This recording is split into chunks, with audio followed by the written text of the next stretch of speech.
देखिए, इस वीडियो में जो आपके यूपीएसएससी पीएड के एग्ज़ाम में जो मौर्य सम्राट अशोक या गुप्त वंश के जो शासक थे उनके जीवन काल से संबंधित और युद्ध से संबंधित जो क्वेश्चन आते हैं उन क्वेश्चन का मैं रिवीजन आपको करा रहा हूँ। तो देखिए, इसमें क्वेश्चन है कि निम्नलिखित में से कौन वह व्यक्ति है जिसका नाम देवनामप्रिय प्रियदर्शी भी था। तो सम्राट जो मौर्य सम्राट अशोक का नाम वो जो था वो यानी कि मौर्य सम्राट अशोक को देवनामप्रिय प्रियदर्शी के नाम से भी जाना जाता था। कुछ अभिलेखों में यानी कि जो कुछ अभिलेख हैं उसमें आपके मास्की, गुजरा, नेतूर, उडेकोलम में जो अभिलेख है उसमें जो केवल सम्राट अशोक को अशोक के नाम से ही जाना जाता था। और भावब्रू एक भावब्रू अभिलेख है जिसमें सम्राट अशोक को प्रियदर्शी के नाम से जाना जाता था। ठीक है, क्वेश्चन था कि निम्नलिखित में से कौन वह व्यक्ति है जिसका नाम देवनामप्रिय प्रियदर्शी भी था। तो आपका आंसर बी हो जाएगा, मौर्य सम्राट अशोक हो जाएगा। ठीक है, अब मौर्य सम्राट अशोक के बारे में बता देता हूँ मैं कि मौर्य सम्राट अशोक का जन्म जो 304 ईस्वी पूर्व वर्तमान बिहार यानी पाटलिपुत्र में हुआ था। मौर्य सम्राट के पिता का नाम बिंदुसार था और माता का नाम जो शुभांद्रगी था। मौर्य सम्राट ने अपने राज्याभिषेक के 7वें यानी कि 8वें वर्ष में ही जो कलिंग पर विजय प्राप्त कर ली थी और कलिंग में विजय प्राप्त करने के बाद यानी कि अधिक रक्तपात देने के बाद जो मौर्य सम्राट ने बौद्ध धर्म को अपना लिया था। मौर्य सम्राट की जो 4 पत्नियां थीं उसमें जो 4 पत्नियां थीं मौर्य सम्राट की उसमें देवी, कारुबाकी, पद्मावती और तक्षशिला यानी कि 4 पत्नियां थीं। और मौर्य सम्राट के जो 4 ही पुत्र थे उनमें 4 पुत्र में आपके महेंद्र, संघमित्रा, तीवल और कनाल 4 पुत्र थे। और मौर्य सम्राट की यानी कि मौर्य सम्राट की एक पुत्री थी, चारुमती पुत्री थी। तो ये मौर्य सम्राट से संबंधित जो आपकी मुख्य बातें थी। तो हमारा क्वेश्चन था कि निम्नलिखित में से कौन वह व्यक्ति है जिसका नाम देवनामप्रिय प्रियदर्शी भी था। तो आपका आंसर बी हो जाएगा, मौर्य सम्राट अशोक आंसर हो जाएगा।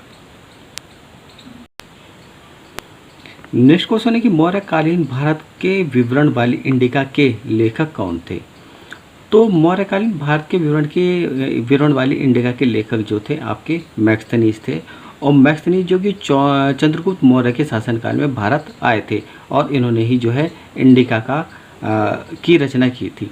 फाहियान के बारे में बताता हूँ कि फाहियान जो चंद्रगुप्त विक्रमादित्य के शासनकाल में भारत में आए थे और इन्होंने जो फो क्यों की रचना की थी।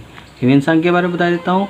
ह्वेनसांग जो हर्षवर्धन के शासनकाल में भारत आए थे और ह्वेनसांग ने की रचना की थी। हमारा क्वेश्चन था कि मौर्यकालीन भारत के विवरण वाली इंडिका के लेखक कौन थे। तो आपका आंसर ए हो जाएगा, मैक्सथनीज आंसर हो जाएगा आपका। नेक्स्ट क्वेश्चन है कि अशोक के आक्रमण के दौरान कलिंग यानी कि पूर्वी प्रांत की राजधानी क्या थी। तो सम्राट अशोक ने अपने राज्याभिषेक के वर्ष के बाद यानी कि राज्याभिषेक के वर्ष के बाद जो 9वें वर्ष में ही 261 ईस्वी पूर्व कलिंग पर विजय प्राप्त कर ली थी। और उस समय कलिंग की राजधानी जो थी वो तोसिली थी। कलिंग में अधिक रक्तपात देखने के बाद जो अशोक का मन विचलित हो गया था और उन्होंने धर्म का प्रचार करना शुरू कर दिया था। और कलिंग के युद्ध के बाद ही सम्राट अशोक ने जो है बौद्ध धर्म को अपना लिया था। क्वेश्चन था कि अशोक के आक्रमण के दौरान कलिंग यानी पूर्वी प्रांत की राजधानी कौन सी थी। तो आपका आंसर डी हो जाएगा, तोसिले जो कलिंग की राजधानी थी। नेक्स्ट क्वेश्चन है कि अशोक का सी चतुर्मुख स्तंभ शीर्ष में एक स्तंभ पर था।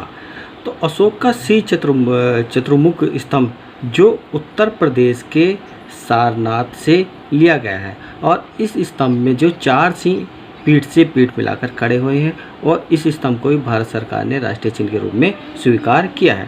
तो क्वेश्चन था आपका कि अशोक का सी चतुर्मुख स्तंभ शीर्ष सारनाथ में एक स्तंभ पर था। तो आपका आंसर डी हो जाएगा। नेक्स्ट क्वेश्चन है कि अशोक के कौन से शिलालेख में ब्राह्मी लिपि का प्रयोग नहीं किया गया था। तो अशोक के कौन से शिलालेख यानी कि शहबाजगढ़ी एक गांव यानी कि एक ऐतिहासिक स्थल है जो कि पाकिस्तान के मर्दान ज़िले में स्थित है। और शहबाजगढ़ी के जो शिलालेख में खरोष्टी लिपि का प्रयोग किया गया है, ब्राह्मी लिपि का प्रयोग नहीं किया गया है। तो क्वेश्चन था अशोक के कौन से शिलालेख में ब्राह्मी लिपि का प्रयोग नहीं किया गया था? तो आपका आंसर बी हो जाएगा, सावाजगढ़ी आपका आंसर हो जाएगा। नेक्स्ट क्वेश्चन, निम्नलिखित में से मौर्य कला का सर्वोत्तम प्रतिमान कौन सा है? तो मौर्य कला में सबसे ज़्यादा जो स्तंभों का निर्माण किया गया है और मौर्य कला में सर्वोत्तम प्रतिमान स्तंभ है और इन स्तंभों को एक ही पत्थर यानी कि एक ही पत्थर को तराश कर बनाया गया है और इन पर इस प्रकार की पॉलिश की गई है जो आज तक भी चमकदार है, यानी इनकी पॉलिश अभी तक खराब नहीं हुई है। इन्हीं स्तंभों में से उत्तर प्रदेश के सारनाथ में स्थित श्री चतुर्मुख स्तंभ मुख्य है। तो आपका कौन सा था कि निम्नलिखित में से मौर्य कला का सर्वोत्तम प्रतिमान कौन सा है? तो आपका आंसर ए हो जाएगा, स्तंभ, यानी कि मौर्य कला में सबसे ज़्यादा स्तंभों का निर्माण किया गया था। नेक्स्ट क्वेश्चन है कि निम्नलिखित में से कौन सा अशोक के साम्राज्याधीन नहीं था?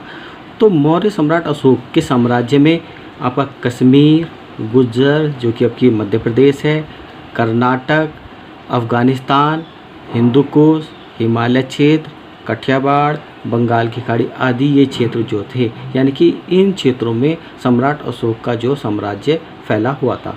तो क्वेश्चन था कि निम्नलिखित में से कौन सा अशोक के साम्राज्याधीन नहीं था? तो आपका आंसर डी हो जाएगा, कामरूप। कामरूप अशोक के साम्राज्याधीन नहीं था। नेक्स्ट क्वेश्चन कि बृहदसाची स्तूप किस काल से संबंधित है? तो बृहदसाची स्तूप जो का निर्माण मौर्य सम्राट अशोक ने करवाया था और यह सांची के स्तूप जो हैं वो मध्य प्रदेश के रायसेन जिले में स्थित हैं और यह अर्धवृत्त यानी कि एक कटोरे की आकृति के बने हुए हैं। क्वेश्चन था कि बृहदसाची स्तूप किस काल से संबंधित है? तो आपका आंसर डी हो जाएगा, मौर्य काल, यानी मौर्य सम्राट अशोक ने इनका निर्माण कराया था। तो आपका आंसर हो जाएगा डी, मौर्य काल आंसर हो जाएगा।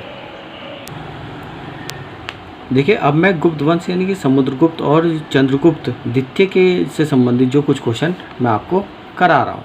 तो इसमें आपका क्वेश्चन है कि निम्नलिखित में से किस शासक के दरबारी कवि हरिसेन थे? तो हरिसेन जो समुद्रगुप्त के दरबारी कवि थे।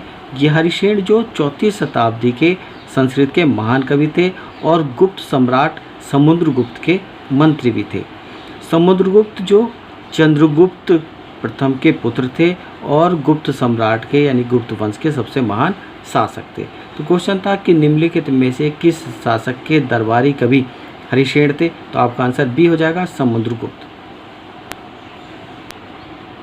नेक्स्ट क्वेश्चन, निम्नलिखित में से किसके शासक के दरबार में बहुत से विद्वानों को नवरत्न के रूप में अलंकृत किया गया था?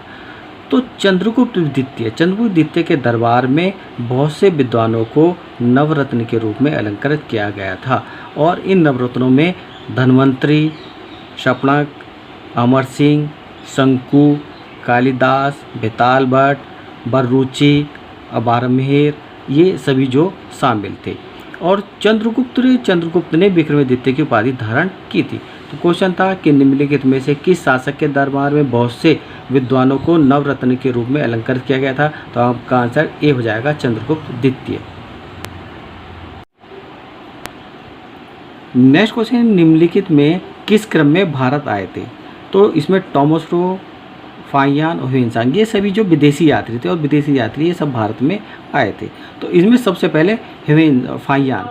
तो फाहियान जो 399 ईस्वी से 414 ईस्वी में चंद्रगुप्त विक्रमादित्य के शासनकाल में भारत आए थे। इसके बाद ह्वेनसांग आए थे। ह्वेनसांग जो 626 से 643 ईस्वी में हर्षवर्धन के शासनकाल में भारत आए थे।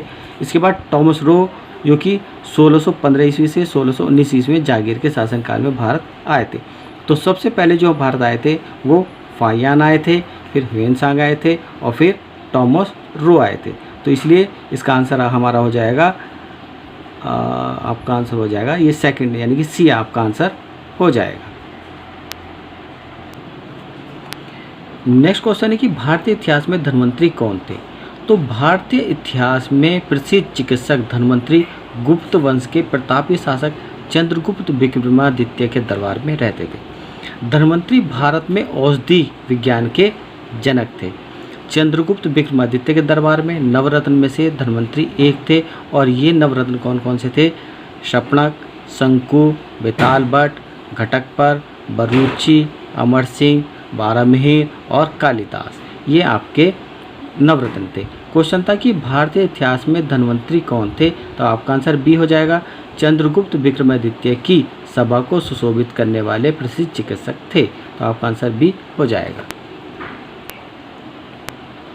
नेक्स्ट क्वेश्चन की चरक संहिता संबंधित है, तो चरक संहिता जो संबंधित है वो चिकित्सा से संबंधित है। चरक, तो चरक एक प्रसिद्ध आयुर्वेद विज्ञान के जनक थे और जो कि कनिष्क यानी कुषाण वंश के दरबार में रहते थे। और चरक की प्रसिद्ध रचना जो है वो चरक संहिता है, जिसमें रोगनाशकों और रोग निरोधकों की औषधि का उल्लेख किया गया है। क्वेश्चन था कि चरक संहिता संबंधित है, तो चरक संहिता आपकी चिकित्सा क्षेत्र से संबंधित है। नेक्स्ट क्वेश्चन है कि खगोलविद बारहमिहिर और कालिदास किसके दरबार के हिस्से थे, तो खगोलविद बारहमिहिर और कालिदास जो वो विक्रमादित्य के दरबार के हिस्सा थे, जो कि नवरत्नों में से एक थे। और विक्रमादित्य को जो अनेक नामों से भी जाना जाता है, इसमें जो आपके विक्रमादित्य को देवगुप्त, देवराज, देवश्री, विक्रमादित्य और परम भागवत के नाम से भी विक्रमादित्य के नाम को जाना जाता है। क्वेश्चन था कि खगोलविद बारहमिहिर और कालिदास किसके दरबार के हिस्सा थे, तो आपका आंसर ए हो जाएगा, विक्रमादित्य के दरबार के हिस्सा थे। नेक्स्ट क्वेश्चन कि विक्रम संवत प्रारंभ हुआ था, तो विक्रम संवत एक प्राचीन संवत है और विक्रम संवत के जो प्रेरणा जो हैं वो सम्राट चंद्रगुप्त विक्रमादित्य को माना जाता है। सम्राट चंद्रगुप्त विक्रमादित्य ने शकों पर विजय प्राप्त करने के प्रतीक के रूप में विक्रम संवत की स्थापना की थी। ठीक है, तो इसमें और भी आपके विक्रम जो संवत है वो भी मैं आपको बता रहा हूँ। सबसे पहले आपका कि 57 ईस्वी पूर्व विक्रम संवत, जो कि जिसके प्रेरणा स्रोत विक्रमादित्य हैं। 78 ईस्वी पूर्व शक संवत है, जिसके प्रेरणा स्रोत कनिष्क हैं। इसके बाद 622 ईस्वी पूर्व हिजरी संवत आता है, जो कि जिसके प्रेरणा स्रोत पैगंबर मोहम्मद साहब हैं। क्वेश्चन था कि विक्रम संवत प्रारंभ हुआ था, तो इसका आंसर आपका हो जाएगा ए हो जाएगा कि 57 ईस्वी पूर्व यानी कि चंद्रगुप्त विक्रमादित्य ने विक्रम संवत की स्थापना की थी। देखिए अब क्वेश्चन मैं आपके हर्षवर्धन से करा रहा हूँ। तो इसमें क्वेश्चन है कि हर्षवर्धन के शासनकाल के दौरान निम्नलिखित में से कौन सी नई राजधानी थी जो थानेश्वर से स्थानांतरित की थी। तो हर्षवर्धन जो प्राचीन उत्तर भारत के सम्राट थे और हर्षवर्धन ने 606 ईस्वी से 647 ईस्वी तक शासन किया था। हर्षवर्धन जो थे पुष्यभूति वंश के शासक थे और हर्षवर्धन ने जो राज्यवर्धन की हत्या करने के बाद 606 ईस्वी में थानेश्वर में अपना राज्य स्थापित किया था और बाद में थानेश्वर से अपनी राजधानी कन्नौज में स्थानांतरित कर दी थी। क्वेश्चन था कि हर्षवर्धन के शासनकाल के दौरान निम्नलिखित में से कौन सी नई राजधानी थी जो थानेश्वर से स्थानांतरित हुई थी। तो आपका आंसर आ जाएगा कन्नौज, क्योंकि हर्षवर्धन ने अपनी राजधानी थानेश्वर से कन्नौज में स्थानांतरित कर दी थी। नेक्स्ट क्वेश्चन है कि हर्षवर्धन ने 5 इंडीज को अपने नियंत्रण में लिया, इनमें से कौन सा 5 इंडीज था। तो हर्षवर्धन के बारे में मैंने बताया कि हर्षवर्धन जो पुष्यभूति वंश के शासक के मानसा राजा थे और हर्षवर्धन ने राज्यवर्धन की हत्या करने के बाद 606 ईस्वी से 647 ईस्वी तक शासन किया था। हर्षवर्धन का नियंत्रण 5 इंडीज जो थे वो आपके पंजाब, कन्नौज, बंगाल, बिहार और उड़ीसा में था। तो आपका आंसर बी हो जाएगा कि हर्षवर्धन के जो 5 इंडीज थे वो आपके पंजाब, कन्नौज, बंगाल, बिहार और उड़ीसा में था।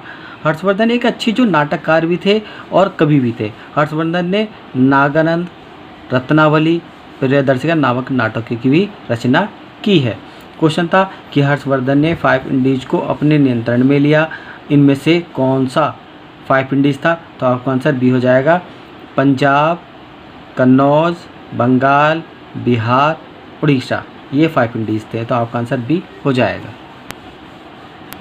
नेक्स्ट क्वेश्चन की वह स्थल जहाँ हर्षवर्धन ने बौद्ध महासम्मेलन का आयोजन किया था। तो हर्षवर्धन प्रति 5वें वर्ष एक समारोह का आयोजित करते थे जिसे महामोक्ष परिषद कहा जाता था। ह्वेनसांग हर्षवर्धन के 6ठे समारोह में सम्मिलित हुए थे जो कि प्रयाग में हुआ था। क्वेश्चन था कि वह स्थल जहां हर्षवर्धन ने बौद्ध महासम्मेलन का आयोजन किया था। तो आपका आंसर बी हो जाएगा प्रयाग आपका आंसर हो जाएगा। नेक्स्ट क्वेश्चन कि कन्नौज से पूर्व हर्षवर्धन कहाँ के शासक थे? तो हर्षवर्धन अंतिम हिंदू सम्राट थे जी, ठीक है। और हर्षवर्धन ने उत्तरी भारत पर राज्य किया था। हर्षवर्धन ने राज्यवर्धन की हत्या के बाद 606 ईस्वी से 647 ईस्वी तक शासन किया था। और हर्षवर्धन ने राज्यवर्धन की हत्या करने के बाद 606 ईस्वी में थानेश्वर के सिंहासन पर राज्य किया था। और परंतु बाद में हर्षवर्धन ने अपनी राजधानी को थानेश्वर से कन्नौज में हस्तांतरित कर दिया था। तो क्वेश्चन था कि कन्नौज से पूर्व हर्षवर्धन कहाँ के शासक थे? तो आपका आंसर डी हो जाएगा, थानेश्वर आपका आंसर हो जाएगा। तो देखिएगा इस वीडियो मैंने आपके मौर्य सम्राट अशोक, गौतम वंश के शासक समुद्रगुप्त और चंद्रगुप्त विक्रमादित्य और हर्षवर्धन से संबंधित कुछ क्वेश्चन कराए हैं। तो अगर आपको मेरी वीडियो अच्छी लगी तो मेरे चैनल को सब्सक्राइब कीजिएगा और वीडियो को लाइक कीजिएगा और कमेंट्स कीजिएगा कि जो भी कमी लगती हो आपको उसके लिए कमेंट्स भी कीजिएगा।